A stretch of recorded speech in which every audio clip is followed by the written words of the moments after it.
الحمدللہ وحدہ والصلاۃ والسلام علی من لا نبی بعد رب اشرح لی صدری ویسر لی امری واحلل عقدۃ من لسانی یفقہوا قولی۔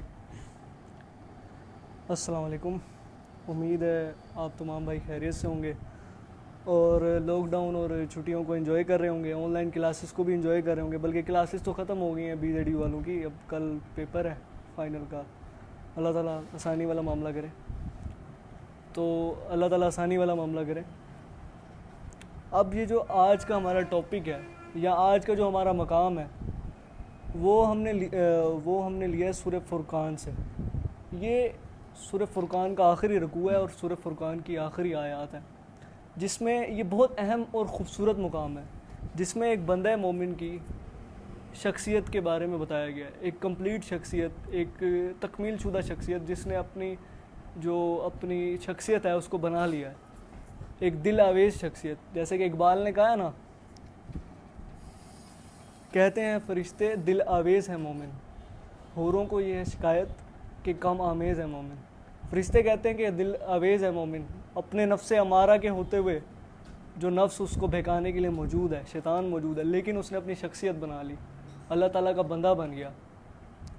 تو فرشتے اس پہ فخر کر رہے ہیں کہ دل آویز ہے۔ اور جبکہ دوسرے مصرے میں اقبال نے تھوڑا لطیف انداز اختیار کیا اور کہا کہ حوروں کو شکایت کہ کم آمیز ہے مومن۔ کم آمیز مطلب مومن ذرا بات نہیں کرتا، تھوڑا سیریس ہے۔ تو اب اس میں بتایا گیا کہ اللہ والے کون ہیں۔ اللہ والے، ایک تو اللہ والے وہ ہیں نا جو ہم نے اسکیچ بنائے ہوئے ہیں، یہ جو اللہ والے بتانے لگا ہوں میں آپ کو، یا جس کا ہم مطالعہ کرنے لگے ہیں، یہ اللہ والے قرآن کہہ رہا ہے، اور قرآن میں خدا بول رہا ہے۔ خدا بتا رہا ہے کہ میرے چہیتے بندے کون سے ہیں، میرے عباد الرحمن کون ہیں۔ تو اس کو شروع کرتے ہیں اللہ کا نام لے کے۔ اعوذ باللہ من الشیطان الرجیم، بسم اللہ الرحمن الرحیم۔ وعباد الرحمن یمشون علی الارض ہونا واذا خطبهم الجاہلون قالوا سلاما۔ اب پہلی صفت بیان ہوئی ہے اور ورڈ یوز ہوا عباد الرحمن، میرے بندے، میرے خاص بندے۔ یہ دیکھیں، عبد ہے نا، عبد مطلب ہوتا ہے بندہ، اس کی جمع ہوتی ہے عباد۔ اس کی دو جمع ہوتی ہیں، ایک ہوتی ہے عبید، ایک ہوتا ہے عباد۔ عباد جو جمع ہے نا وہ اس لیے یوز ہوتی ہے کہ خاص بندے، بندے تو سبھی ہیں، میں بھی بندہ ہوں، آپ بھی بندے ہیں، اللہ کے ہی بندے ہیں نا سب، لیکن میرے خاص بندے، میرے چہیتے بندے، میرے اصل بندے، بریکٹس میں آپ اس کا ترجمہ کرتے ہوئے لکھیں گے میرے اصل بندے، بندے تو سبھی ہیں لیکن میرے چہیتے بندے، عباد الرحمن، میری رحمت کے مستحق بندے جن کو میری رحمت ملے گی۔ اور الرحمن، بائی دا وے آپ کو بتا دوں کہ الرحمن جو ہے اللہ تعالیٰ کی مبالغے کی حد تک جو رحمت ہے نا اس کا صیغہ ہے، یہ لفظ اس لیے یوز ہوتا ہے۔ تو اللہ تعالیٰ اس لفظ کو ساتھ لائے ہیں، عباد الرحمن، میری رحمت کے مستحق بندے۔ اور رحمان یوز کرنے کا ایک اور جو وجہ تھی وہ یہ تھی کہ یہ جو رحمان کا ورڈ تھا نا، جو عرب تھے جن پہ قرآن نازل ہوا تھا، جن پر قرآن نازل ہوا تھا، جن کے ہوتے ہوئے، وہ رحمان کے ورڈ کو اس طرح نہیں جانتے تھے، وہ مانتے تھے کہ رحمان کا ورڈ عیسائی یوز کرتے۔ تو جب رحمان کا ورڈ قرآن میں یوز کیا گیا نا تو انہوں نے رولا ڈال دیا کہ رحمان تو عیسائی یوز کرتے ہیں، تم عیسائیت پھیلا رہے ہو، تم یہ کر رہے ہو، تم وہ کر رہے ہو، ایک پروپیگنڈا شروع کر دیا۔ پھر اللہ تعالیٰ نے قرآن میں ہی کہا، سورہ بنی اسرائیل میں اور مختلف مقامات پہ، کہ تم اللہ تعالیٰ کو اللہ بلاؤ یا رحمان بلاؤ، تمام اچھے نام اللہ ہی کے لیے ہیں۔ اللہ بھی اللہ کا نام ہے اور رحمان بھی اللہ کا نام ہے، تو تمام اچھے نام اللہ کے ہیں۔ تو اور اسی صورت میں پیچھے کہا گیا کہ جب انہیں کہا جاتا ہے کہ رحمان کی عبادت کرو، رحمان کی بندگی کرو، تو یہ کہتے ہیں کون رحمان، کون رحمان، ہم تو کسی رحمان کو نہیں جانتے۔ تو اب یہاں کہا جا رہا ہے کہ جس رحمان کا تم نے انکار کر دیا نا، منہ پھاڑ کے تم نے انکار کر دیا، اس رحمان کو جو مان لیتے ہیں، جو اس کی شعوری طور پہ بندگی اختیار کر لیتے ہیں، وہ بندے کیسے ہوتے ہیں، وہ بندے کیسے ہوتے ہیں۔ اور یہ اصلاً صحابہ کرام کا کردار، صحابہ کرام نے یہ تمام خصوصیات اپنے اندر پیدا کی تھی، اور اب میرے اور آپ کو بھی یہ خصوصیات اپنے اندر پیدا کرنی ہے، اور یہ پوری زندگی کا پروسیس ہے تاکہ ہم اللہ تعالیٰ کے انعام و کرام کے مستحق ہو سکے۔ اور وہ انعام و کرام بھی آگے آئے گا. تو عباد الرحمن، اللہ کے چہیتے، اللہ کے پسندیدہ بندے، اللہ کے محبوب بندے، اللہ والے، وہ ہیں کہ جب زمین پر چلتے ہیں تو عاجزی کی چال چلتے ہیں، عاجزی کے ساتھ، فروتنی کے ساتھ، اور اپنے کچھ ہونے کا، اپنے کو بڑی چیز ہونے کا ان کے اندر کوئی احساس نہیں ہوتا. جب وہ چل رہے ہوتے ہیں تو پتہ لگ رہا ہوتا ہے کہ کوئی بندہ چل رہا ہے، آقا نہیں چل رہا. دیکھیں یہاں پہ چال کو پہلے کیوں لایا گیا بندے کی، کہ انسان کے چلنے پھرنے کو کیوں لایا گیا؟ کہ جو انسان کی چال ہوتی ہے نا، انسان کی جو باڈی لینگویج ہوتی ہے، کمیونیکیشن کو جب ہم پڑھتے ہیں تو ہمیں پتہ لگتا ہے کہ پہلی چیز جو انسان کا امپریشن پڑتا ہے نا، وہ اس کی چال ہوتی ہے، کہ انسان کیسا انسان ہے پتہ لگ جاتا ہے. ایک متکبر بندے کی چال کیا ہوتی ہے ہمیں پتہ ہے، ایک بدماش کی چال کیا ہوتی ہے ہمیں پتہ ہے، وہ چوڑا کر کے چلے گا سینہ، یہ سب کچھ. متکبر بندے کی چال ہمیں پتہ ہے، ایک غریب بندے کی چال ہمیں پتہ ہے. تو چال سے ہم بندے کی باطن کا اندازہ لگاتے ہیں. انسان کی چال اس کے باطن کا اظہار ہے.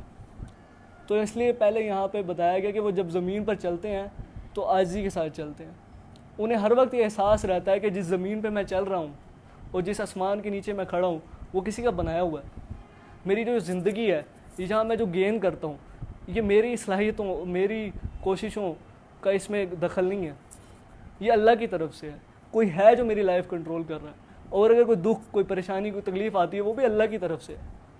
تو جب اللہ کی معرفت انہیں حاصل ہوتی ہے تو جھکاؤ پیدا ہوتا ہے، جھکاؤ پیدا ہوتا ہے. اور یہ کیفیت ہر وقت نہ رہے. ہو سکتا ہے کہ کچھ لوگوں کی عادت ہو کہ وہ تیز چلتے ہوں، ایک خاص انداز ہوتا ہے کچھ لوگوں کا. اب ہم اس کو یہ نہیں کہہ سکتے کہ وہ متکبر بندہ ہے، نہیں. لیکن پوائنٹ از دیٹ کہ جب اللہ یاد آئے تو انسان میں عاجزی آ جائے، خدا یاد آئے تو عاجزی آ جائے، تو وہ خدا کی یاد میں جینے والے ہوتے ہیں. اور اس میں ایک اور بات یہ ہے کہ اب یہاں چلنے کا ذکر آیا. اب یہ مراد نہیں ہے کہ ہمیشہ وہ چلتے ہوئے ہی عاجزی کا اظہار کرتے ہیں. اب گاڑی چلا رہے ہیں، اب بائک چلا رہے ہیں، وہ سب چیزیں اس میں آئیں گی. ان کی پوری زندگی اس کے گرد گھومتی ہے. تکبر نام کی شے ان کی زندگی میں نہیں ہوتی. وہ دوسروں کو حقیر نہیں سمجھتے. اب حقیر نہیں سمجھتے. حضرت صلی اللہ علیہ وسلم سے جب تکبر کے متعلق پوچھا گیا نا کہ یا رسول اللہ، ہم چاہتے ہیں کہ ہم اچھے کپڑے پہنیں، ہم اچھا دکھیں، اچھا لباس پہنیں، تو آپ صلی اللہ علیہ وسلم نے فرمایا کہ تکبر یہ نہیں ہے کہ تم اچھا لباس پہنو، اچھے کپڑے پہنو. اللہ خوبصورت ہے اور خوبصورتی کو پسند فرماتا ہے. تکبر یہ ہے کہ تم حق بات سے اناد کرو کہ جب وہ تمہارے سامنے آ جائے. تم حق بات سے اناد کرو جب وہ تمہارے سامنے آ جائے. میں نے یہ بتایا کہ قرآن میں لکھا ہے کہ سود حرام ہے، آنکھیں نیچی رکھنی ہے، لیکن میں نہیں مان رہا، تو یہ تکبر ہے، سیدھا سیدھا تکبر ہے. اور دوسری چیز، دوسروں کو حقیر جانو. دوسروں کو حقیر جانو کہ کوئی بندہ جو آپ سے نچلی پوسٹ پہ ہے، جو آپ سے کم تر ہے، اس کو دیکھ کے منہ بنا لینا، منہ چڑھا لینا، لوگوں کو حقیر سمجھنا، غلط ایکسپریشنز دینا، تو یہ بھی اسی میں آئے گا. تو یہ چیز ان کے اندر نہیں ہوتی. وہ ان کے نظر میں اللہ اہم ہوتا ہے. تکبر نام کی شے ان کی زندگی میں نہیں ہوتی. تو پہلی صفت یہ ہے. تو اگلی صفت، وَإِذَا خَاطَبَهُمُ الْجَاهِلُونَ قَالُوا سَلَامًا. اور جب جاہل ان کے منہ کو آتے ہیں تو وہ ان کو کہتے ہیں سلام. ان سے بحث کرتے ہیں، ان سے بحث و مباحثہ کرتے ہیں، ان سے الجھتے ہیں. تو بجائے بحث برائے بحث کرنے کے، ان کو آگے سے وہ ایک گالی دے گا، آپ 4 گالیاں سنائیں گے، یہ نہیں کرتے. وہ بات کو ختم کرتے ہیں. قالوا سلامہ کا مطلب یہ ہے کہ وہ اچھے طریقے سے رخصت ہوتے ہیں، اچھے طریقے سے رخصت ہوتے ہیں. اور یہ پوری زندگی کا احاطہ کیے ہوئے. ہر انسان کو اس پہ ورک کرنے کی ضرورت ہے. میں رشتوں میں رہتا ہوں، میں ماں باپ کے درمیان رہتا ہوں، میں بہن بھائیوں میں رہتا ہوں، اور سب سے زیادہ مسئلے مسائل اس معاملے میں فیملی کی طرف سے ہی آتے ہیں. کسی نے کوئی بات کہہ دی تو آگے سے میں بھی وہی رویہ اختیار کروں، تو پھر اس کیٹیگری میں نہیں آؤں گا. یہ جو خاطبہم الجاہلون قالوا سلاما، تو میں کہوں کہ ٹھیک ہے، آپ بالکل ٹھیک کہہ رہے ہیں، کوئی مسئلہ نہیں، بحث سے کوئی فائدہ نہیں. اس وقت نہ آپ کو میری بات سمجھ آ رہی ہے، نہ مجھے آپ کی بات سمجھ آ رہی ہے، تو پھر کبھی بات کریں گے. تو ہیپی اینڈنگ ہونی چاہیے. یہ نہ ہو کہ اگلی بار آپ کا منہ وہ بھی نہ دیکھے اور آپ بھی اس کی شکل نہ دیکھنے چاہیں.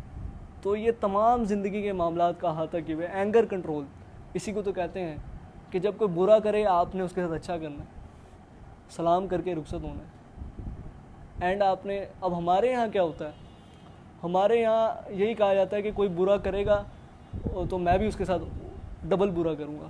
اسٹیٹس لگے رہے ہوتے ہیں, موڈ نیچے لکھا ہوتا ہے, اور ایک بندہ ٹی وی توڑ رہا ہوتا ہے, وہ چیزیں توڑ رہا ہوتا ہے, پتہ نہیں کیا کیا, وہ جب جیسی دنیا ویسے ہم. یہ جو موٹو ہمارا بن چکا ہے, قرآن اس کے اور طرف کھڑا ہے. وہ بندہ مومن کا کہتا ہے کہ وہ آگے سے سلام کر کے رخصت ہو جاتا ہے. اور اس میں جو خصوصی میں کہنا چاہوں گا, جاہلون کا لفظ آیا. جاہلون سے مراد کیا ہے؟ جاہلوں سے مراد ہیں کہ ایسے لوگ جو علم سے کانفیڈنس سے بھرپور ہوں اور علم اور حلم سے خالی ہوں, علم نہ ہو ان کے پاس. اور ایسے لوگ کون ہوتے ہیں؟ زیادہ تر ہمارے مذہبی لوگ بحثیں کر رہے ہیں, گتم گتا ہو رہے ہیں, منوا کے چھوڑوں گا, اور یہ مان نہیں رہا تو یہ ہے وہ ہے, اور دعوت کا جو رستہ ہے وہ بند کر کے چھوڑ دیتے ہیں. ہمیں دعوت سے منع نہیں کیا گیا. اب اس آیت کے بعد کچھ لوگ کہیں گے کہ ہمیں کہا گیا قالوا سلاما, بحث نہیں کرنی. نہیں, ہمیں کہا گیا ادعو الی سبیل ربک بالحکمہ والموعظۃ الحسنہ وجادلہم باللتی احسن. بلاؤ اپنے رب کی طرف حکمت کے ساتھ, نصیحت کے ساتھ, اور اچھے اور احسن طریقے سے مجادلہ کرو. احسن طریقے سے, اگر مجادلہ کرنا بھی پڑ جائے تو احسن طریقے سے کرو, اور حکمت کے ساتھ. یہ دیکھو کہ وہ موڈ میں بھی ہے بندہ, وہ کسی اور اپنی ضرورت میں ہے, اور آپ اس کو اللہ کی بات کریں یا کوئی خیر کی بات کریں تو وہ کہاں سنے گا میرے بھائی آپ کی بات؟ الٹا وہ نیگیٹو ہی رسپانس دے گا. انسان کے ذہن میں 100 ٹینشنیں چل رہی ہوتی ہیں, پتہ نہیں وہ کس مائنڈ سیٹ سے بیٹھا ہو, تو وہ آگے سے غلط ریئیکٹ ہی کرے گا. اور اگر کوئی غلط ریئیکٹ کر بھی دے تو آپ نے سلام کہہ کے رخصت ہو جائیں. نبی صلی اللہ علیہ وسلم کو پتہ نہیں کیا کیا کہا گیا, آ کے لوگ چیختے تھے آپ صلی اللہ علیہ وسلم پہ, یہ جو بدو لوگ ہوتے تھے, لیکن آپ صلی اللہ علیہ وسلم نے کبھی کسی کو نیگیٹو ریئیکشن نہیں دیا. جتنی تنقید آپ صلی اللہ علیہ وسلم پہ ہوئی ہوگی دنیا میں کسی شخص پہ نہیں ہوئی ہوگی, لیکن ایک بھی برا کلمہ اپنی ذات پر تنقید کرنے والے کو نبی صلی اللہ علیہ وسلم نے کبھی نہیں کہا. ہمیشہ اچھا رسپانس دیا ہے, غیروں کو اپنا بنایا ہے. تو یہ چیز اپنی عام زندگی میں بھی ہمیں ڈیولپ کرنی ہے. اینگر کنٹرول یہ بہت مشکل کام ہے, یہ ایک بہت ہی میچور شخص کا کام ہے. اس لیے میں نے کہا نا کہ ایک میچور شخصیت یہ بتائی جا رہی ہے یہاں پہ. تو اینگر کنٹرول اور دعوت کے کام میں صبر, دوسرے کو رعایت دینے کا انداز, بات ختم کر کے موقع دیکھ کے بات کرنے کا انداز, مناظرے کی کیفیت نہیں, دوسروں کی جنت یا جہنم کے فیصلے نہیں کرنے آپ نے, وہ قرآن کرے گا. آپ کا کوئی کرائٹیریا نہیں ہے, آپ نے صرف بات پہنچانی ہے. وما علینا الا البلاغ المبین. اچھا, اس میں ایک اور بات یہ ہے, کچھ لوگ سوچیں گے کہ سلام کا لفظ آیا تو سلام کنایا ہے, اشارہ ہے کہ رخصت آپ نے ہیپی اینڈنگ ہونی چاہیے. یہ نہیں کہ آپ کو کوئی غلط کہہ رہا ہو, مثلاً آپ کا ایکسیڈنٹ ہوا ہے, کسی دوسرے کی غلطی تھی, تو آپ باہر نکلے ہیں اور وہ آپ کو گالیاں دے رہا ہے, آپ بھی ذرا بتاتا ہوں میں, آپ بھی شروع ہو جائیں. نہیں, آپ نے برداشت کرنا ہے. اب یہ بھی نہیں ہے کہ آپ اس کو زور زور سے کہنے لگے قالوا سلاما قالوا سلاما قالوا سلاما, ایسے نہیں. قالوا سلاما اس طرح ہے کہ آپ نے احسن طریقے سے بات کنورسیشن کو اینڈ کرنا ہے, تاکہ دوبارہ بات کرنے کا موقع ہو, دوبارہ بات کرنے کا موقع ہو. اور یہ اہم ترین بات ہے کہ آپ کا ٹیمپر کتنا کنٹرول ہے آپ کو اس پہ. اس کے بعد ایک اور چیز جو کہ بندہ مومن کی بیلنس شخصیت کا ایک بہت بڑا پارٹ ہے, وہ یہ کہ وہ رات کو والذین یبیتون لربہم سجدا و قیاما, وہ بیلنس والی بات میں ہے کہ یہ پہلے ابھی رات, وہ دن کی کیفیت تھی ان کی. بندہ مومن کی پہلے دن کی کیفیت بیان ہوئی ہے کہ وہ جب زمین پر چلتے ہیں تو وہ عاجزی کے ساتھ چلتے ہیں, اور اب یہ رات کی کیفیت بیان ہو رہی ہے کہ وہ والذین یبیتون لربہم سجدا و قیاما, وہ اپنی راتیں گزارتے ہیں اپنے رب کے حضور قیام اور سجدے میں, قیام اللیل کرتے ہیں جس کو ہم تہجد کہتے ہیں یا تراویح کہتے ہیں. تو یہ تو مشکل کام ہے نا, یہ کراس کر دیں, یہ نہیں ہوتا. بہت سے لوگ یہ سوچیں گے واقعی ایک مشکل کام ہے. لیکن یہ یہاں کیوں آیا؟ یہ اس لیے آیا کہ سب سے پہلے یہ دیکھیں سجدے اور قیام کا ذکر ہے. اب یہ سجدہ اور قیام بھی اشارہ ہے نماز کی طرف. سجدے میں کیا ہوتا ہے, قیام میں کیا ہوتا ہے کہ بندہ اللہ کی سن رہا ہوتا ہے, قرآن پڑھ رہا ہوتا ہے, اللہ کی سن رہا ہے. اور سجدے میں کیا ہوتا ہے, اپنی کہہ رہا ہوتا ہے. کس کو کہے گا؟ اللہ کو ہی دکھڑا سنائے گا نا. اور خاص طور پہ جس بندے کی زندگی کا کوئی مقصد ہو اسے تو مسئلے آتے ہیں. کوئی دعوت دین کا مقصد ہو, کوئی چیریٹی ورک وہ کر رہا ہو, یا کوئی بھی اعلیٰ مقصد ہو, کوئی معقول انسان, مشکلیں تو آئیں گی نا اس کے زندگی میں, تو وہ اللہ سے ہی کرے گا نا, اللہ سے ہی بات کرے گا. تو اللہ تعالیٰ سے بات کرتے ہیں وہ رات کو. ان کی راتیں کانسرٹس میں اور شگل میلوں میں اور حقے اڑانے میں نہیں گزرتی, ان کی راتیں گزرتی ہیں اللہ کے حضور قیام اور سجدے میں. اور یہ مشکل کام ہے, لیکن وہ اس کو کرنا ہے, ایک بندہ مومن نے کرنا ہے. اور یہ دیکھیں کہ انسان کے اخلاص کا اظہار ہے یہ, اس وقت کوئی نہیں دیکھ رہا ہوتا, بندہ ہوتا ہے اور رب ہوتا ہے. تم میرے پاس ہوتے ہو گویا جب کوئی دوسرا نہیں ہوتا. غالب نے کہا تھا نا, اس کو اللہ پہ ذرا قیاس کریں. اور پھر انسان سکون کا ٹائم ہوتا ہے, کوئی آپ کو انٹرفیئر نہیں کر سکتا. تو یہ صالحین کا ہمیشہ سے طریقہ رہا ہے کہ وہ رات کو اللہ تعالیٰ کے حضور قیام اور سجدے میں راتیں گزارتے ہیں. اس میں اللہ تعالیٰ سے بات کرتے ہیں, اللہ تعالیٰ کی سنتے ہیں اور اللہ تعالیٰ سے بات کرتے ہیں. اور اچھا, اب یہ مشکل کام ہے خاص طور پہ ان لوگوں کے لیے کہ جو جابس کرتے ہیں, جو کوئی کام کرتے ہیں, صبح جلدی اٹھنا ہوتا ہے آج کل کے دور میں. لیکن یہ اچیو میں بتا رہا ہوں, آپ نے کرنا ہے. جب بھی ٹائم ملے تو اس کو پریکٹس کریں, انشاءاللہ لذت ملے گی. اور میرا اپنے بارے میں بھی کوئی دعویٰ نہیں ہے کہ میں یہ پریکٹس کرتا ہوں. مجھے پتہ ہے کہ انسان روز روز نہیں کر سکتا یہ, لیکن اس میں جو لذت ہے وہ کسی اور چیز میں آپ کو نہیں مل سکتی. لیکن بونس میں آپ کو دے دیتا ہوں. صحیح مسلم کی حدیث ہے 1491, اس میں آیا ہے کہ جس نے فجر عشاء کی جماعت پڑھی, جماعت کے ساتھ نماز پڑھی, اس نے گویا آدھی رات کا قیام کیا.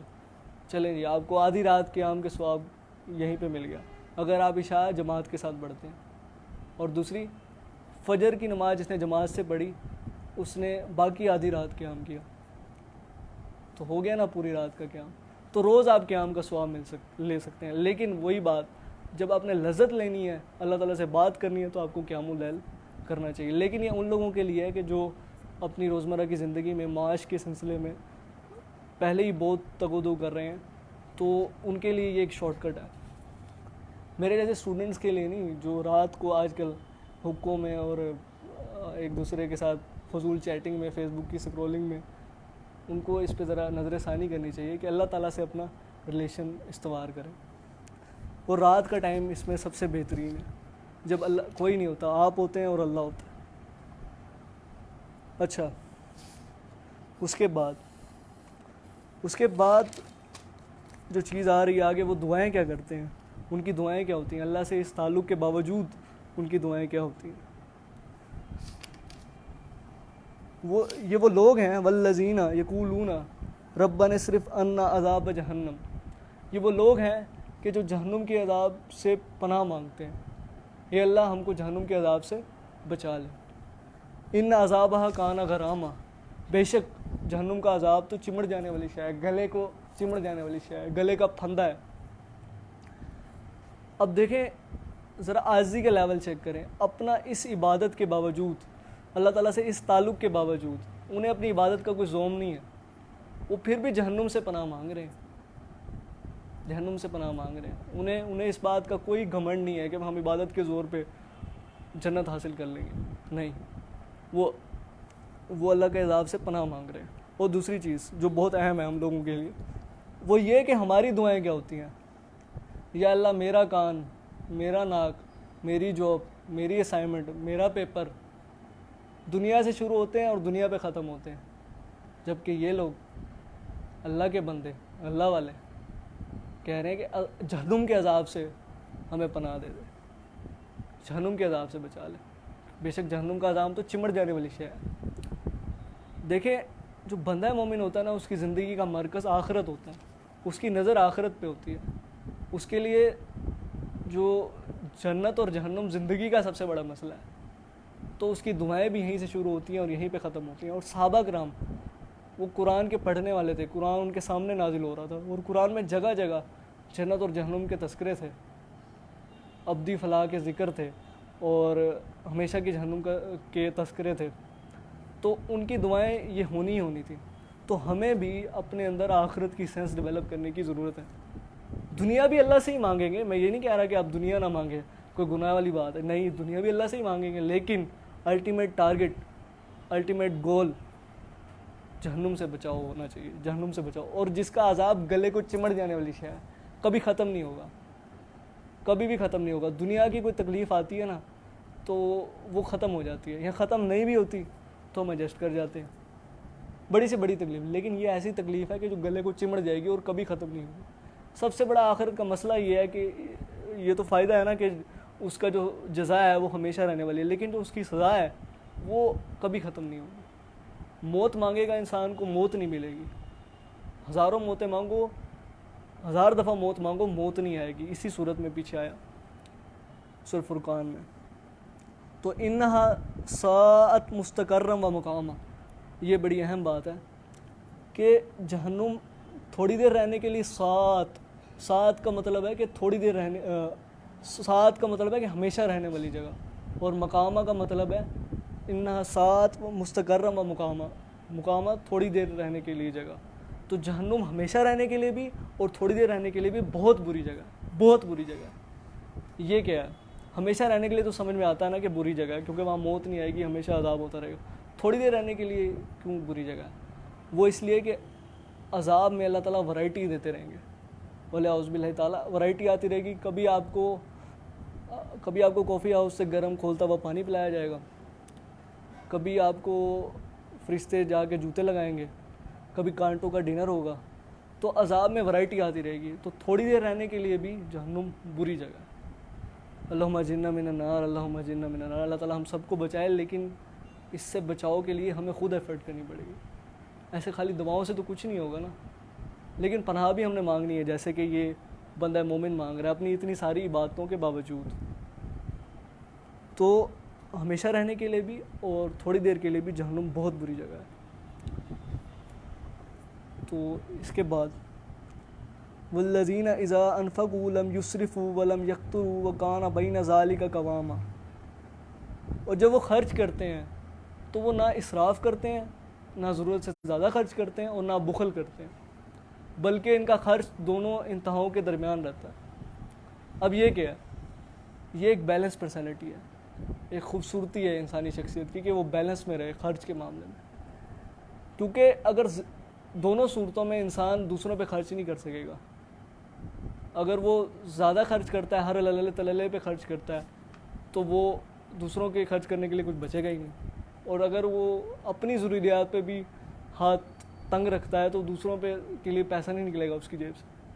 تو اصل میں یہ بتایا جا رہا ہے کہ وہ اپنی معیشت میں بیلنس رکھتے ہیں تاکہ وہ دوسروں پہ خرچ کر سکیں, اور وہی شخص کر سکے گا خرچ. اور یہاں پہ اس سوچ کی بھی نفی ہو رہی ہے کہ ہر اللہ تللے پہ خرچ کرنا. کوئی چیز ضرورت کی ہے لیکن اس پہ ضرورت سے زیادہ خرچ کرنا, اس کو اسراف کہتے ہیں. اب ایک ڈش میں ضرورت پوری ہو رہی ہے, ایک روٹی اور سالن سے ضرورت پوری ہو رہی ہے, لیکن کئی ڈشیز ہیں اس کے بھی کورسز چل رہے ہیں, تو یہ اسراف ہو جائے گا. تو اور جب انسان کے پاس دولت آتی ہے, پتہ نہیں اس میں کیا بھوک انسانوں کے اندر, کہ اب ٹی وی لینا ہے, مثال کے طور پہ ٹی وی لینا ہے تو بڑا ٹی وی لینا ہے, بڑی ایل سی ڈی لینی ہے, سب سے بڑی ایل سی ڈی دکھائیں, بے شک وہ دروازے کے اندر سے گھستی بھی نہ ہو آپ کے, لیکن سب سے بڑی ایل ای ڈی لینی ہے. اور برانڈ پہننا ہے, برانڈ کانشیسنس جو ہمارے اندر ڈالی گئی. شرٹ لینی ہے, اس کے ساتھ برانڈ کا ٹیگ لگا ہونا چاہیے, یہ دیکھو جی برانڈ پہن رہے ہیں, برانڈ پہنتا بوس, ایسے گانے بھی بنتے ہیں ہمارے یہاں.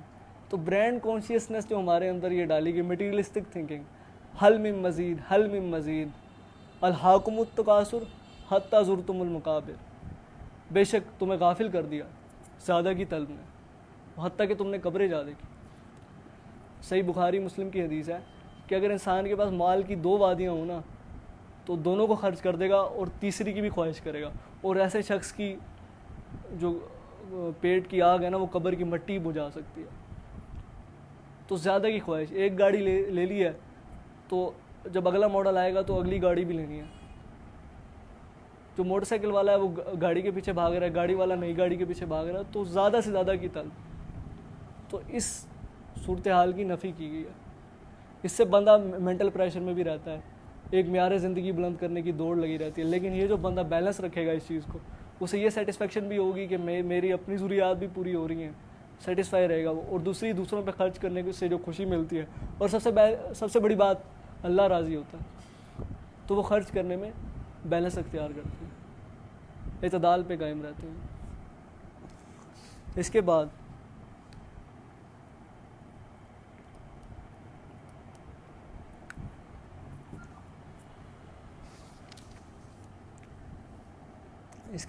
اب یہاں پہ نا 3 بڑے بڑے گناہ آ رہے ہیں, 3 بڑے بڑے گناہ آ رہے ہیں.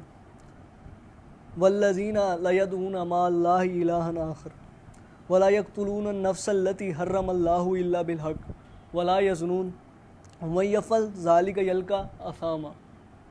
اور یہ وہ لوگ ہیں کہ جو اللہ کے ساتھ کسی کو نہیں پکارتے, مطلب شرک نہیں کرتے, اور کسی جان کو بغیر حق کے قتل نہیں کرتے. یعنی کہ ایک تو قتل ہوتا ہے نا, قتل کے بدلے قتل, یا شادی شدہ زانی کی سزا رجم ہے جو کہ حدیث میں آئی ہے. اور جب جنگ کے دوران کسی کافر کو قتل کرنا ہے, ویسے نہیں کسی کافر کو قتل کرنا, جنگ کے دوران, تو یہ اس طرح ہم حق کے ساتھ قتل کرتے ہیں, لیکن بغیر حق کے وہ کسی انسان کو نہیں مارتے. اور تیسری چیز وہ زنا نہیں کرتے. اب یہ 3 بڑے بڑے گناہ ہیں. یہ تینوں گناہ بالترتیب شرک خدا کے خلاف کیا جاتا ہے, قتل انسان کے خلاف کیا جاتا ہے. انسان کے ساتھ جو سب سے بڑی برائی میں کر سکتا ہوں وہ اس کا قتل کرنا ہے, اس سے جان جینے کا حق چھیننا ہے. اور تیسرا زنا, جو کہ سوسائٹی کے خلاف کیا جاتا ہے. خاندان, آپ کو پتہ ہے فیملی سوسائٹی کا ایک یونٹ ہے, مین یونٹ ہے. تو فیملی کا ادارہ تباہ ہو جاتا ہے زنا. میاں بیوی میں اعتبار ہی نہیں رہتا. میاں باہر کیا کر رہا ہے بیوی کو نہیں پتہ, بیوی باہر کیا کر رہی ہے میاں کو نہیں پتہ. تو یہ جو چیز ہے یہ سوسائٹی کی جڑ کاٹ دیتی ہے. تو یہ تینوں بہت بڑے گناہ ہیں. حقوق اللہ کی ہم لوگ خلاف ورزی کرتے ہیں, اس میں حقوق العباد کی, اور فواحش کا ارتکاب کرتے ہیں. اور ہر گناہ ان تینوں کی کیٹیگری میں ہی آتا ہے. یا وہ حقوق اللہ سے ریلیٹڈ ہوتا ہے, یا وہ حقوق العباد سے ریلیٹڈ ہوتا ہے, یا وہ فحاشی سے ریلیٹڈ ہوتا ہے. تو شرک کیا ہے؟ اللہ کے ساتھ کسی کو نہیں پکارتے. یہ نہیں کہا کہ اللہ کے سوا کسی کو نہیں پکارتے, اللہ کے ساتھ بھی کسی کو نہیں پکارتے. اور اگر یہ کوئی مسلمان بھی کر رہا ہے, بے شک وہ کسی بابے کو پکارنا ہو, کسی بزرگ کو پکارنا ہو, یا کسی بھی چیز کو پکارنا ہو, تو وہ بھی شرک کر رہا ہے.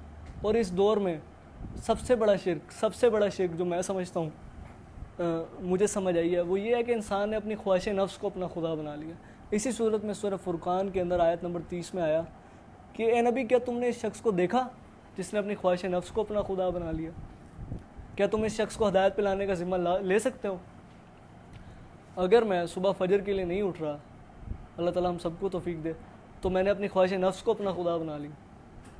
اللہ کے احکام میں میں اپنی نفس کی خواہش کو اگر اوپر رکھ رہا ہوں تو میں نے اپنی خواہش نفس کو خدا بنا لیا. اور بعض لوگ, اس کے علاوہ بھی بعض لوگ اپنے تعصبات, اپنے نظریات کو پوچھتے ہیں, دوسرے کی بات سننے کے لیے تیار نہیں ہوتے, اس پہ الزام تراشی, اس پہ فتوے, کیونکہ اپنے تعصبات کو انہوں نے خدا بنایا ہوتا ہے. تو یہ چیزیں بھی ذہن میں رہنی چاہیے. شرک کے ضمن میں ہم لوگ یہ کر کے کہ ہم اللہ کے سوا کسی کو نہیں پکارتے, اللہ کے ساتھ کسی کو نہیں پکارتے, اور یہ سب کچھ کر رہے ہوتے ہیں. خواہش نفس کو بھی خدا بنایا ہوتا ہے, اپنے تعصبات کو بھی خدا بنایا ہوتا ہے, اپنے نظریات کو بھی بنایا ہوتا ہے. یہ بھی ایک قسم کا شرک ہے. اور میں نے وہ آیت بھی آپ کو بتائی کہ کیا تم نے شخص کو دیکھا جس نے اپنی خواہش نفس کو اپنا خدا بنا لیا؟ تو شرک یہ ہے. تو شرک نہیں کرتے.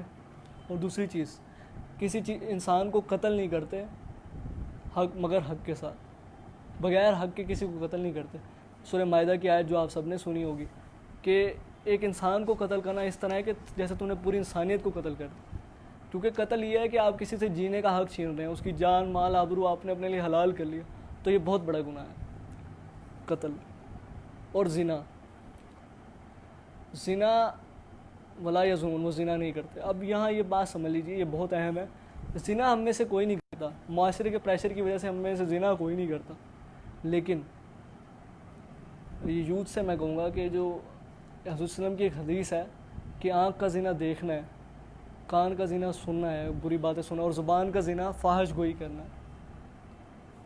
نفس تمنا کرتا ہے اور شرم گاہ اس کی تصدیق کرتا ہے. اگر میں آنکھ سے کوئی فاحش منظر دیکھ رہا ہوں تو میں نے آنکھ کا زنا تو میں کر چکا. زبان سے میں فاحش گوئی کر رہا ہوں تو زبان کا زنا تو میں کر چکا. کان سے میں بیہودہ چیزیں سن رہا ہوں تو میں زنا تو کر چکا کان کا. اور اس طرح ہمارے یہاں انتہائی معذرت کے ساتھ یہ boy friend girl friend relation ships ہیں جو، یہ کیا ہے؟ یہ بھی تو زنا ہی ہے، زنا کی طرف لے جانے والا عمل ہے. دیکھیں شیطان کبھی بھی آپ کو آگے یہ نہیں کہے گا کہ تم زنا کر لو. وہ کیا کہے گا؟ وہ یہ کہے گا یار تم بہت خوبصورت لگ رہے ہو، وہ تمہیں دیکھ رہی ہے، تم بات تو کر لو جا کے ذرا یار، ایک دفعہ تو بات کر لو نا. تمہیں بدتمیز کہا جائے گا، تمہیں ایروگنٹ کہا جائے گا. ایک دفعہ بات تو کرو، بات کرنے میں کیا حرج ہے؟ تم کون سا اس کو ڈیٹ پہ لے کے جا رہے ہو؟ فیوریٹ تفسیر ہی پوچھ لو اس سے اپنی. تو اور اس طرح ہماری بہنوں کے ساتھ بھی، مجھے تو لڑکوں کا پتہ ہے نا، کوئی ذرا سی تعریف کر دے گا تو اگلے دن جا کے شیشے میں دیکھیں گے میں تو ہیروئن ہوں، میرے سے خوبصورت کوئی نہیں ہے. کیونکہ عورت کا نفسیاتی طور پہ یہی مسئلہ ہے. اگر مجھے اجازت دیں تو آپ میں عرض کروں، میرے گھر ہی نہ پہنچے. یہ نفسیات ہے، یہ تکلف کے لیے ہوتی ہے. تو یہ عورت کا نفسیات ہے کہ وہ چاہتی ہے کہ میری تعریف کی جائے، مجھے خوبصورت کہا جائے. تو ذرا سی کوئی ٹرنیل آپ کی تعریف کرتا ہے اور آپ بچ جاتی ہیں اس کے سامنے، ماں باپ کو پیچھے کر دیتی. تو یہ سمجھنے کی ضرورت ہے، اس میں نہیں آنا. یہ بھی زنا کی طرف لے جانے والا عمل ہے. سورہ بنی اسرائیل میں کہا گیا وَلَا تَقْرَبُوا الزِّنَا، زنا کے قریب ہی مت جاؤ. کیونکہ اللہ کو پتہ ہے جب آپ قریب جاؤ گے تو تھیندے کام تھی جائے گا. پھر آپ پوچھ رہے ہوتے ہیں فون پہ کہ مجھے پاکیزہ محبت ہو گئی ہے. 14-15 سال کے لڑکوں کو پاکیزہ محبت ہو رہی ہے آج کل. تو یہ شیطان کی طرف سے ہوتا ہے. ذرا میں تو اس پہ سخت بات ہی کرتا ہوتا ہوں. یہ جو پاکیزہ محبت ہے نا، کبھی اپنی سسٹر پہ اپلائی کر کے دیکھیے کہ کوئی آپ کی سسٹر کو ہاتھ میں دستانہ پہن کے پھول دے کہ ہم تو چھوتے تو نہیں ہیں، تو پھر یہ پاکیزہ محبت نکل جائے گی. پھر پتہ لگ جائے گا یہ پاکیزہ محبت ہے یا پلید محبت. تو اس طرح ایک صحابی کو بھی آپ صلی اللہ علیہ وسلم نے، جب اس نے کہا نا کہ میں زنا کرنا چاہتا ہوں، تو آپ صلی اللہ علیہ وسلم نے یہی گنوایا اسے کہ تمہاری پھپھی کے ساتھ کوئی یہ کرے تو تمہیں کیسا لگے گا، تمہاری بہن کے ساتھ یہ کرے تو تمہیں کیسا لگے گا، تمہاری خالہ کے ساتھ کوئی یہ کرے تو تمہیں کیسا لگے گا. اس طرح سارے رشتے گنوائے. پھر اسے کہا کہ اللہ تعالیٰ اسے، تو پھر تم دوسرے کی بہن بیٹی کے لیے یہ پسند کرتے ہو کہ اس کے ساتھ یہ کیا جائے. تو یعنی کہ یہی بات آپ صلی اللہ علیہ وسلم نے کی. تو ذرا ان چیزوں کو اپنے اوپر رکھ کے دیکھنا چاہیے. اور میں آپ کو بتا رہا ہوں کہ جب آپ ان باؤنڈریز کو کراس کریں گے تو پھر آپ بچ نہیں پائیں گے. تو زنا میں اس چیز کو بھی ذہن میں رکھنا چاہیے. ٹھیک ہے، تو انشاءاللہ اس پہ مزید لو تھیوری لیکچر بھی دیکھیں اس پہ آپ. اور مردوں کا پردہ انشاءاللہ آگے ہوگا تو وہ بھی اس پہ بات ہوگی انشاءاللہ. میٹھی بات ہے. تو اگلی چیز یہ ہے کہ وَمَن يَفْعَلْ ذَلِكَ يَلْقَى أَثَامًا، اور جو کوئی یہ کام کرے گا تو وہ ضرور اس کی سزا پائے گا، اس کی کیے کا اپنا کیا بھگت کے رہے گا. اچھا، اس میں ایک چیز بھی کلیئر کر دوں. ابھی میرے ذہن میں آئی بات یہ سزا والی بات سے کہ ہمارے یہاں اکثر یہ کہا جاتا ہے کہ کوئی زنا کرتا ہے تو اس کی بہن بیٹی کے ساتھ بھی یہ ہوگا، زنا لوٹتا ہے. تو یہ کوئی بات قرآن و حدیث سے ثابت نہیں ہے. یہ ایسے ہی بات کی جاتی ہے کہ اور قرآن تو الگ جگہ پہ کھڑا ہے. قرآن تو کہتا ہے کہ کوئی بھی نفس کسی دوسرے نفس کا، تو یہ قرآن و سنت کے خلاف ہے. ہم نے اپنا کیا خود بھگتنا ہے، جو کہ یہاں آ رہا ہے کہ ان تینوں میں سے کوئی بھی کام کوئی کرے گا تو وہ اس کی سزا پائے گا.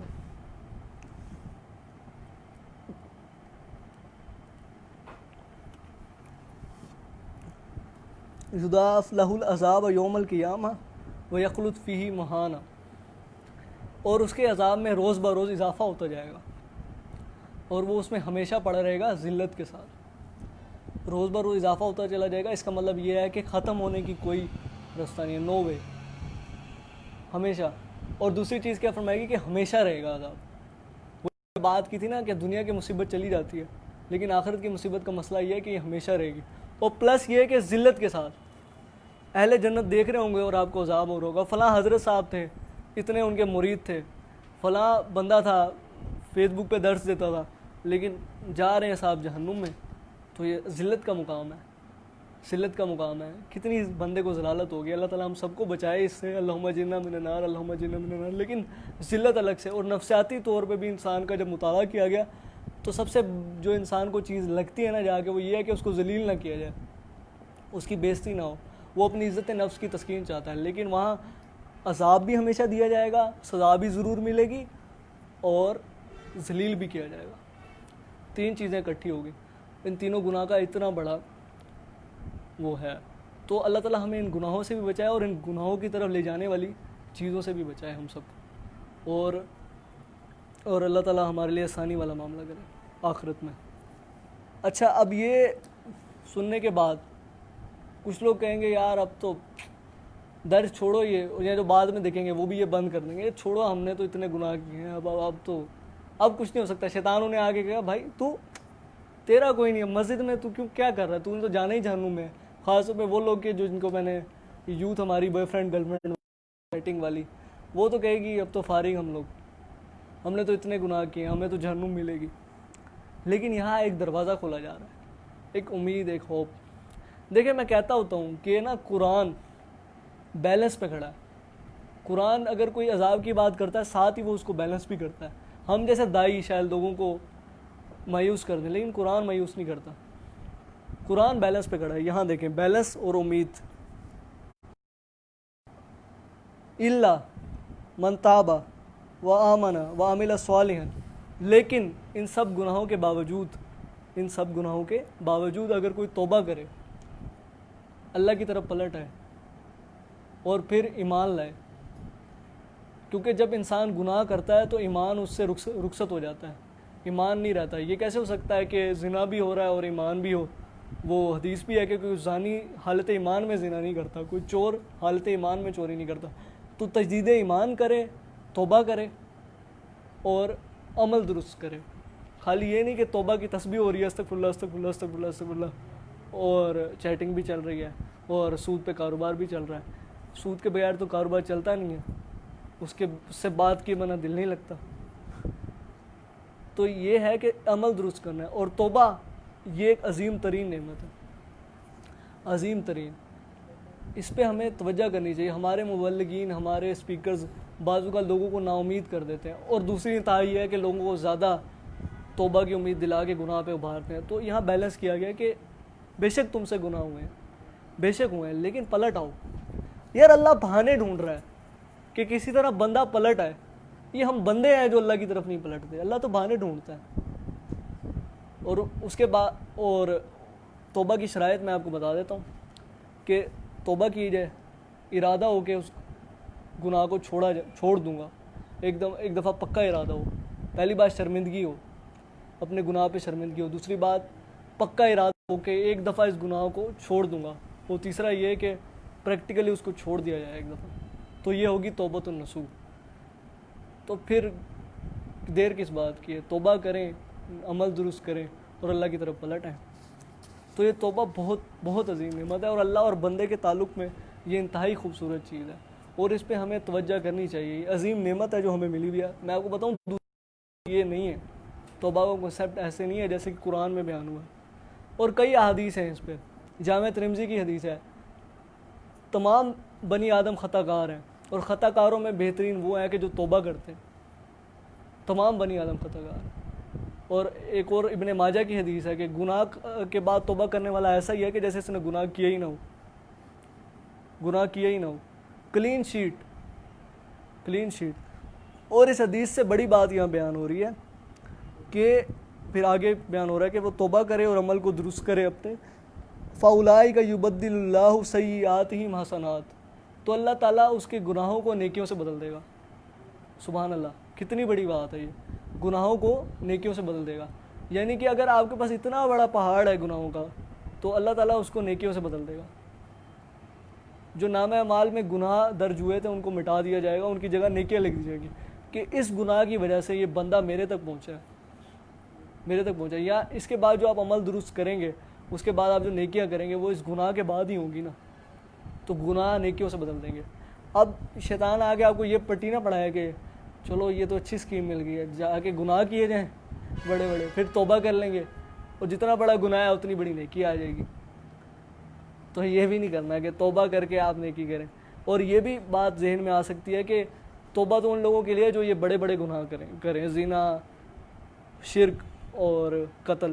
نہیں, توبہ ہر گناہ کے لیے. گناہ ہو گیا ٹھیک ہے, توبہ کریں, عمل درست کریں, کچھ عرصے بعد پھر ہو گیا, گناہ کریں, توبہ کریں, ایٹ اے ٹائم توبہ کرنی ہے آپ نے, لائف سٹائل نہیں بنانا اس کو. آپ کے دل میں اس کے لیے نفرت ہونی چاہیے, شرمندگی ہونی چاہیے. اقبال کا شعر ہے نا, موتی سمجھ کر شان کریمی نے چن لیے, قطرے جو تھے میرے کے انفعال کے, اللہ تعالیٰ نے چن لیے. اللہ تعالیٰ کو بہت پسند ہے بندے کی پیشمانی. تو یہ ہوپ ہے.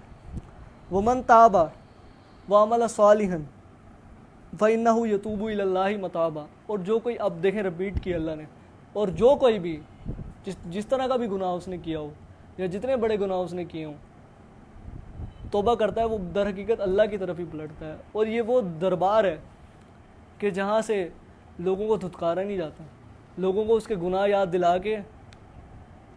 دلا کے ان کو شرمندہ نہیں کیا جاتا. اللہ تعالیٰ تو نوازتا ہے الٹا, میرے بندے تم سے کچھ غلطیاں ہوئی ہیں لیکن تم پلٹ آئے, تم نے توبہ کی, تم پلٹ آئے.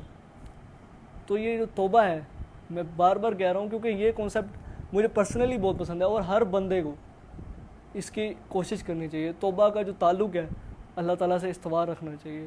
اور نا امیدی, بندہ مومن کو نا امیدی نہیں ہو سکتی.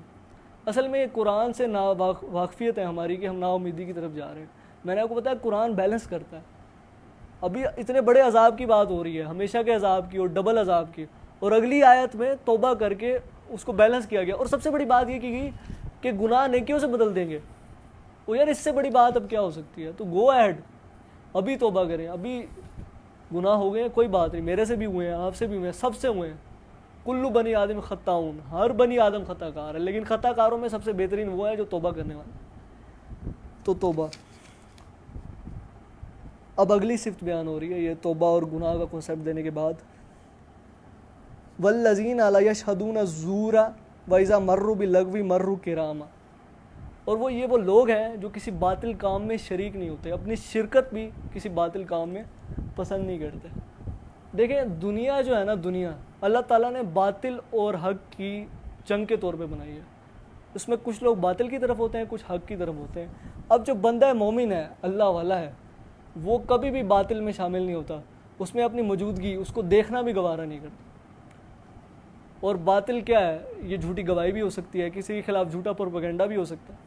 کوئی بھی حرکت جو اخلاقی معیارات سے گری ہو وہ باطل ہے, اور بندہ مومن اس میں اپنی موجودگی بھی گوارا نہیں کرتا. اور آگے بات ہوئی کہ جب ایسی لغو چیزوں سے ان کا گزر ہوتا ہے تو وہ وقار کے ساتھ گزر. اب لغو کیا ہے؟ لغو گناہ نہیں ہے. لغو ایسی چیز ہے کہ جو نہ آپ کو دنیا میں کوئی فائدہ دے اور نہ آخرت میں کوئی ثواب کا باعث بنے. اس سے کیا مراد ہے؟ آج کے دور میں نوجوانوں سے درخواست ہے کہ فیس بک پہ چیٹنگ, سکرولنگ, فضول کی سکرولنگ, کوئی فائدہ نہیں, کوئی پروڈکٹیو ایکٹیویٹی نہیں. رات کو 2-3 بجے حقے ہانکے جا رہے ہیں, شیشے پیے جا رہے ہیں. تو یہ کیا ہے؟ یہ لغو ہے. یہاں کہا جا رہا ہے کہ بندہ مومن اس میں شامل ہونا تو دور کی بات, جب کبھی گزر بھی ہو جائے نا اس سے تو وقار کے ساتھ گزر جاتا ہے, ڈیسنٹ طریقے سے گزر جاتا ہے. اور اس میں نیک لوگوں کے لیے بھی, جو تھوڑے بہت نیک ہو جاتے ہیں, ان کے لیے بھی ہے کہ فتوے نہیں لگاتا ہو کہ یہ تم کیا کر رہے ہو, تم تو کافر ہو گئے ہو, تم یہ ہو گئے ہو, نماز نہیں پڑھتے تم, یہ وہ, یہ نہیں. باوقار انداز میں ڈیسنٹ طریقے سے آپ گزر جائیں, اگلے پہ بھی اچھا امپریشن پڑے گا. اور دوسری چیز یہ کہ جو وقت ہے نا, یہ وقت کیا ہے جس کو ہم عمر کہتے ہیں, زندگی کہتے ہیں, یہ ایک نپی تلی مدت ہے جو مجھے دی گئی ہے کہ میں اس وقت کو انویسٹ کروں آخرت کے لیے. اور بندہ مومن کی نظر, میں نے آپ کو بتایا, آخرت پہ ہوتی ہے. وہ یہاں اگر کوئی کام کرے گا بھی تو وہ اس چیز کو ذہن میں رکھ کے کرے گا کہ جو پروڈکٹیو ہو, جو نتائج برآمد کرے آخرت کے اندر. وہ کسی تفریح میں حصہ لے گا تو اس تفریح میں حصہ لے گا جو اس کو دنیاوی طور پہ کوئی فائدہ دے, یا اس سے بڑھ کے آخرت میں فائدہ دے. جیسے جم ہو گیا, ہیلدی ایکٹیویٹیز جیسے کہ ڈیبیٹس دیکھنا, آپ کا جو سبجیکٹ ہے اس پہ اچھی ویڈیوز دیکھنا. تو اب میں یہ نہیں کہہ رہا کہ آپ تفریح نہیں کریں, تفریح کریں گے, مومن مذاق بھی کرے گا, اس کے اندر حصے مزاح بھی ہوگی, لیکن وہ مذاق میں بےہودگی کی حد کراس نہیں کرے گا, بےہودگی کی طرف نہیں جائے گا. بےہودہ مذاق اسے پسند نہیں ہوں گے. جنت کی جو نعمتیں بیان کی جاتی ہیں اس میں سب سے بڑی نعمت ایک یہ کہی گئی ہے کہ وہاں وہ کوئی لغو بات نہیں سنیں گے. تو جو بندہ جنت کے لیے کوالیفائی کرنا چاہتا ہے وہ یہاں کیسے برداشت کرے گا کوئی بےہودہ بات؟ تو ان سے بچنے کی ضرورت ہے، کیونکہ ان کا پتہ نہیں لگتا لو کا، کہ گناہ تو کلیئر ہے نا، لیکن یہ جو لایانی چیزیں ہیں ان سے ہمیں بچنے کی ضرورت ہے، بیلنس میں لانے کی لائف کو ضرورت ہے۔ والذین اذا ذکروا بآیات ربہم لم یخروا علیہ صما وعمیانا، اور جب ان کو رب کی آیات سے نصیحت کی جاتی ہے تو وہ اس پہ اندھے بہرے ہو کے نہیں گرتے۔ یہ دراصل تو کفار کے لیے تھا، ان کو ٹونٹ کیا جا رہا تھا کہ وہ جب اللہ کی آیات پڑھی جاتی ہیں نا تو وہ شور مچا دیتے تھے، شور و گل کرتے تھے اور ان کو سنتے نہیں تھے، اندھے بہرے تھے۔ اس میں ہمارے لیے کیا ہدایت ہے؟ اس میں ہمارے لیے یہ ہدایت ہے کہ ہم قرآن کو اندھے بہرے ہو کے نہ پڑھیں، اس پہ غور و فکر کریں، اس کو زندگی کا حصہ بنائیں۔ اور مادر کے ساتھ ہم نے کیا کیا؟ غلاف میں لپیٹ کے اس کو رکھ دیا، یا کوئی مر گیا تو اس کے اوپر پڑھ لیا اس کو۔ یہ رویہ ہے ہمارا قرآن کے ساتھ۔ اسی صورت کے اندر آیا سورہ فرقان آیت نمبر 30 کے قرآن قیامت کے دن رسول کہے گا کہ اللہ میری امت نے قرآن کو چھوڑ رکھا تھا، پیٹھ کے پیچھے ڈال دیا تھا، اور ہم نے کیا کیا؟ اس کو کتاب زندگی نہیں بنایا۔ اور دوسری بات کہ یہ کہا گیا کہ نصیحت کی جاتی ہے قرآن سے۔ اگر نصیحت کرنی ہے تو ذریعہ قرآن ہوگا، اور باقی تمام چیزیں اس کے تابع ہوں گی۔ قرآن سے نصیحت کی جائے گی، قرآن اپنے بارے میں کہہ رہا ہے یہ، اور ہمارے یہ قرآن سائڈ پہ رکھیں اور آپ ہمارے مذہبی جماعتوں اور ہماری باقی لوگوں کی طرف جائیں جو مذہب کے نمائندے بن کے کھڑے ہیں، تو 90% قرآن سے نصیحت نہیں ہو رہی۔ کسی نے کوئی کتاب پکڑی ہوئی ہے، کسی نے کوئی کتاب پکڑی ہوئی ہے، مجھے تو پتہ ہے، ہم نے تو دیکھا ہے سب کو، اور آپ لوگ بھی دیکھ رہے ہیں۔ تو قرآن کہیں پہ نہیں ہے، اور نہ اس پہ غور و فکر کرنے کی کوئی ہمارے ہاں روایت ہے۔ دیکھیں، میں کہتا ہوتا ہوں کہ ایک تو روحانی افیکٹ ہے نا قرآن کا، کہ ہمیں اسے روحانی تعلق برقرار رکھنا ہے۔ ایک انٹلیکچوئل تعلق ہے میرا، مجھے پتہ ہو کہ یہ اللہ کا کلام ہے، مجھے کانفیڈنس ہو، میں کانفیڈنس کے ساتھ اس کو پیش کروں، یہ دھیمے انداز میں، یہ التجا کے انداز میں نہیں، دھڑلے کے ساتھ پیش کروں کہ یہ اللہ کا کلام ہے، یہ حجت ہے انسان میں، ہم نے دنیا کو پریزنٹ کرنا ہے۔ اس کو پریزنٹ کب کریں گے؟ جب غور و فکر کریں گے۔ غلاف میں رکھنے سے کچھ نہیں ہوگا، یا اس کو چومنے سے کچھ نہیں ہوگا۔ وہ ڈاکٹر اسرار احمد رحمہ اللہ کہتے تھے بے شک سونے کے تاروں سے لکھوا لیں، لیکن جب تک اس کو نافذ نہیں کریں گے، اس پہ عمل نہیں کریں گے، تو کوئی فائدہ نہیں ہے، کوئی فائدہ نہیں ہے۔ اپنی ذات پہ تو اس کو نافذ کریں نا، باقی تو بعد میں دیکھیں گے۔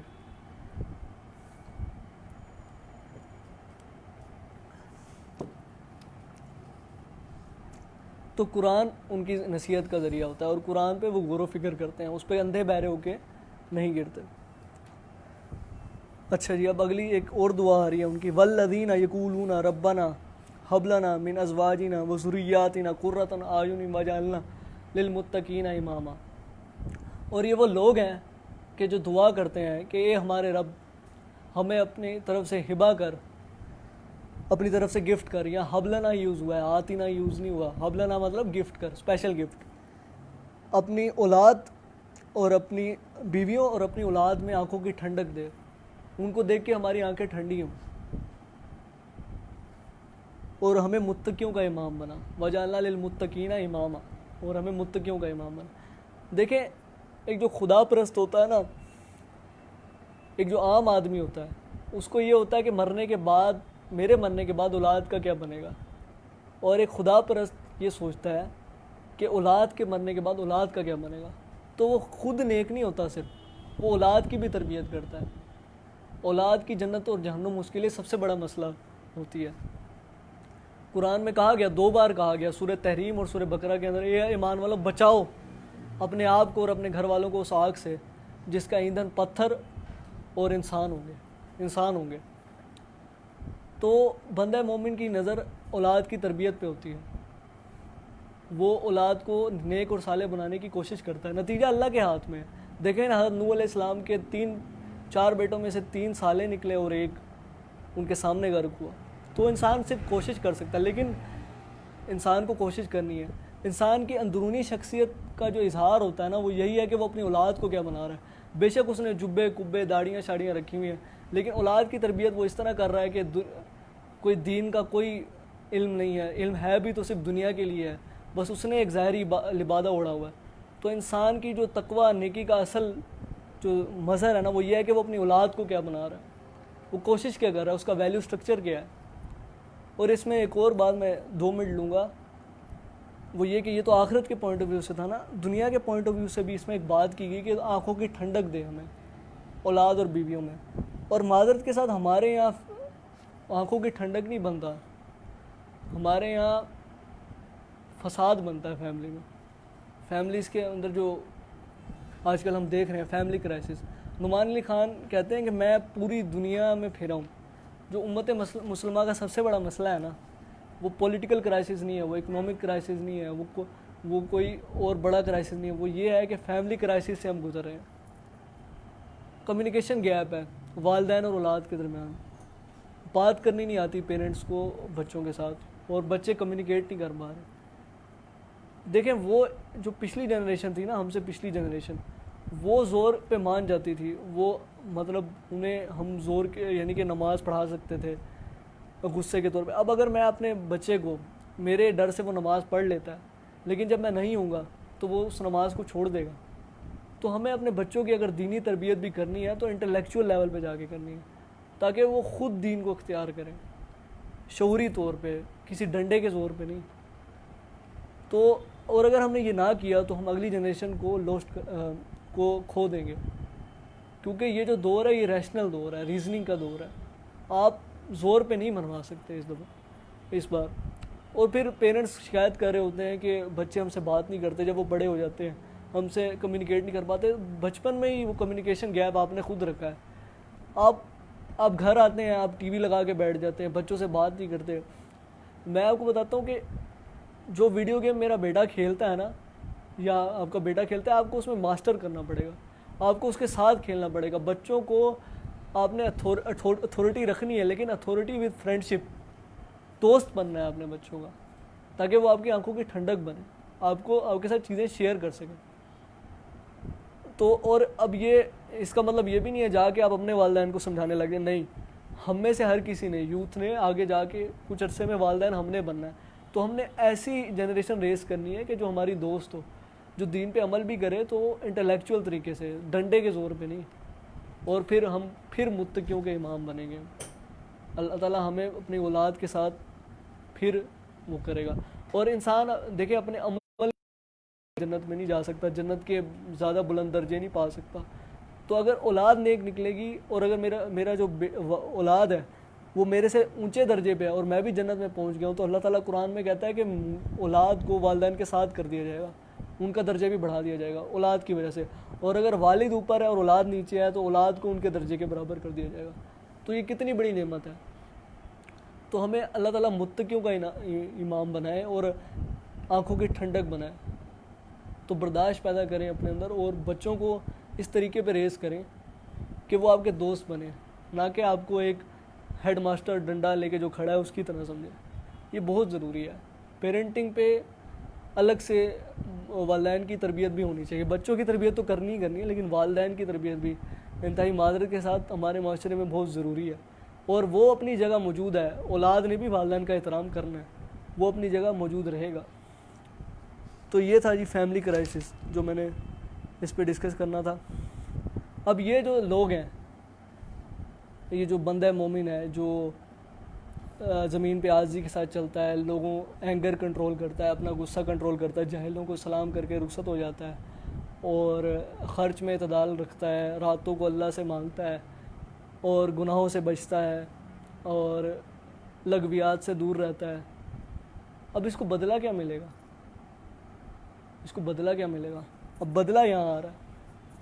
اولئک یجزون الغرفۃ بما صبروا ویلقون فیہا تحیۃ و سلاما. اور ان کو ان صفات کے بدلے میں ان کو بلند کیا جائے گا ان کے صبر کے سبب. ان کو بلند کیا جائے گا، اونچے اونچے محل دیے جائیں گے. دیکھیں انسان شروع سے ہی نا بلندی کو پسند کرتا ہے، اور بلند سے بلند عمارت ذہن میں لائیں، اسکائی اسکریپرز، یہ انسان کو وہاں دیے جائیں گے، بڑی بڑی عمارتیں. کیونکہ وہ اس نے کیا کیا؟ صبر. دیکھیں میں بار بار کہتا تھا کہ جنت کا جو صبر کا بدلہ ہے نا وہ جنت ہے. دیکھیں تمام صفات کو نا ایک چیز میں سمو دیا گیا، ایک جامع لفظ میں، صبر. کہ ان کو بلند اس لیے کیا جائے گا، محل اونچے اس لیے دیے جائیں گے کہ انہوں نے صبر کیا.